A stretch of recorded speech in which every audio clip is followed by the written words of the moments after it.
स्वराज्य हा माझा जन्मसिद्ध हक्क आहे आणि तो मी मिळवणारच.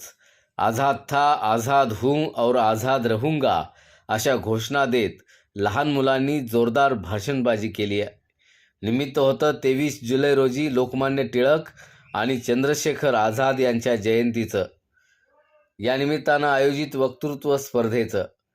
इथल्या यशवंतराव चव्हाण सार्वजनिक ग्रंथालयाच्या वतीनं शांतिनिकेतन बालविकास केंद्र मराठी माध्यम शाळेतील मुलांसाठी वक्तृत्व स्पर्धेचं आयोजन करण्यात आलं. या स्पर्धेत उत्साहानं सहभागी होत विद्यार्थ्यांनी थोर स्वातंत्र्य सेनानी लोकमान्य टिळक आणि चंद्रशेखर आझाद यांचा जीवनपट उलगडला. ग्रंथालयाच्या कार्यवाह हर्षा बागल या प्रमुख अतिथीपदी होत्या. मुख्याध्यापिका मधुरा पाटील यांनी स्वागत आणि प्रास्ताविक केलं. देवीदास सूर्यवंशी यांनी दीन महात्म्य सांगितलं. सुनील धुमाळ यांनी आभार प्रदर्शन आणि बालिका सूर्यवंशी यांनी सूत्रसंचालन केलं. यावेळी ग्रंथपाल ज्योती मोहिते, सहाय्यक ग्रंथपाल प्रशांत पाटील, कर्मचारी दत्तात्रय वारे यांच्यासह शिक्षक आणि विद्यार्थी मोठ्या संख्येनं उपस्थित होते.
सहभाग घेतला.